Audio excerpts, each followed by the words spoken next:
Siç ishte, një ndër ato që e përmendin fillim më herët edhe zoti Hasho është kontrolli teknik i automjeteve, kur ne shkojmë për të bërë, po themi gjatë periudhës dimrit, nuk ka asnjë kontroll që pra ty të kalon automjetin, nëse plotson gjithë kushtet për ta kaluar automjetin, pra kontrollin teknik, ndërkohë nuk ka asnjë kontroll e para për cilësinë e gomave, për thellësinë e lulës e tjera, nëse janë 4 gomat, janë gomat sipas standardeve të tjera, se unë kam pa furgona transportit të fëmijëve të shkollave me 4 goma me lule të ndryshme, disa Forda të vjetër dhe aq më tepër nuk ka asnjë detyrim, pra nuk të detyron që ose ta kalon makinën thotë në janar zotëri ku shkon me goma vere.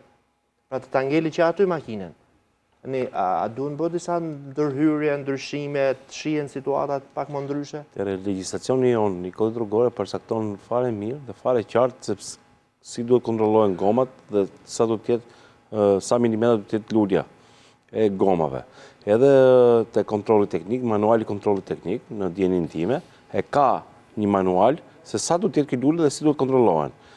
Edhe punojësit tanë të policisë, në rastet kur kemi akull bor, ne i bëjmë kontrollin me anë të pajisjeve dhe kalibrave. Kjo do të bëhet verve. Kjo do të bërë në çdo lloj kohe. Në çdo lloj kohe do të bërë. Në çdo lloj kohe, sepse kemi goma të cilat i kanë mbaruar standardet, i kanë mbaruar elasticiteti molekular i gomës dhe nuk e kryen më vetin. Dhe kjo gomë nuk kryen më një frenim të sipas nevojës. Një frenim të menjëhershëm, pra e bën frenimin më të avarshëm dhe kjo gomë duhet ndruar, pra nuk i ka më vetit.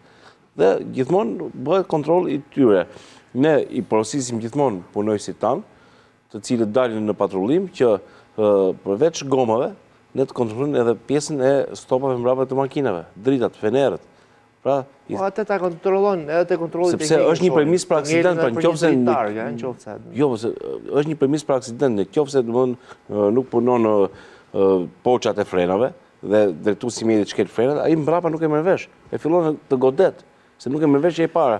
Dhe ne gjithmonë i porosisim punojësit tanë që kur bëjnë kontrolin rutinë të mjeteve për dokumentacion, të bëjnë dhe kontrolin e sistemeve të ndriçimit.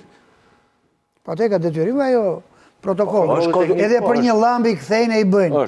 Shiko, këtu problemi nuk është vetëm kontrolli i gomave, te kontrolli teknik.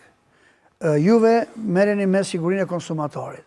Një automjet ka të paktën mbi 2000 pjesë këmbimi. Ne nuk e dim ende se ç'a futet në Shqipëri për pjesë këmbimi, të cilën ne marrim garancit për t'i dhënë makinës me 130 në orë.